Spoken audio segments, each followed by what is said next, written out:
Following the developments of Operation Sindoor, we regret to confirm that 2 JF-17 aircraft were lost during active duty. अच्छा बात नहीं है। ये नुकसान हमारे लिए सिर्फ नंबर्स नहीं, एक जज्बाती धक्का है।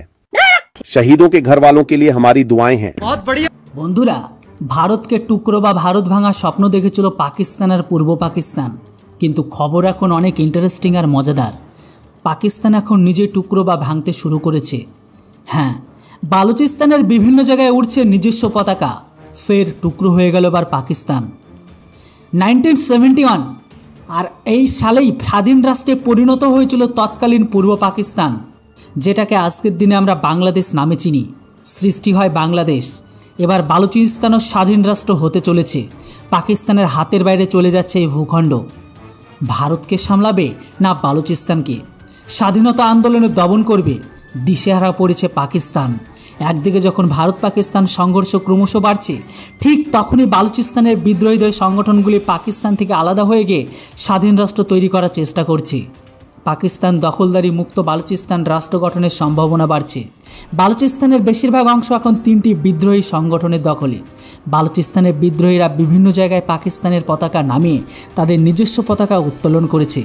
সোশ্যাল মিডিয়ায় সেই ছবি আর ভিডিও ভাইরাল।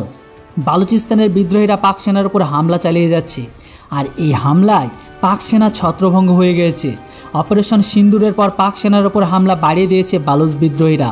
তারা পরিস্থিতির সুযোগ নিতে চাইছে, আর পাক সেনা এখন ভারতের প্রত্যাঘাত সামাল দিতে নাজেহাল। এরই মধ্যে বালুচিস্তানের স্বাধীনতা যুদ্ধ পাক সেনাকে প্রবল চাপে ফেলে দিয়েছে। পাক সেনার ওপর হামলা চালানোর পাশাপাশি আন্তর্জাতিক মহলে স্বাধীন রাষ্ট্রের দাবি জানাচ্ছে বালুচ বিদ্রোহীরা। বালুচিস্তানের বিশিষ্ট সত্যিমিক মীর ইহার বালুচ সোশ্যাল মিডিয়া পোস্টে জানিয়েছে, পাকিস্তানের দখলমুক্ত হয়ে স্বাধীনতা লাভ করেছে বালুচিস্তান। রাষ্ট্রপুঞ্জের কাছ থেকে স্বাধীন রাষ্ট্র হিসেবে স্বীকৃতি চাইছে বালুচিস্তান। নয়াদিল্লিতে বালুচিস্তানের দূতাবাস তৈরি করতে চাইছে মীর। বলেছিলাম না বন্ধুরা, ভারতকে যারা এই বর্তমান সময়ে দাঁড়িয়ে টুকরো করার কথা বলবে বা ভাববে, আজ তারাই টুকরো হবে। বাংলাদেশের অবস্থা দেখুন, আর এখন পাকিস্তানকে। বন্ধুরা, এই খবরটা শুনে আপনারা কতটা আনন্দিত অবশ্যই আপনাদের মূল্যবান মতামত কমেন্ট বক্সে লিখে জানান। Thanks for watching. জয় হিন্দ, বন্দে মাতরম।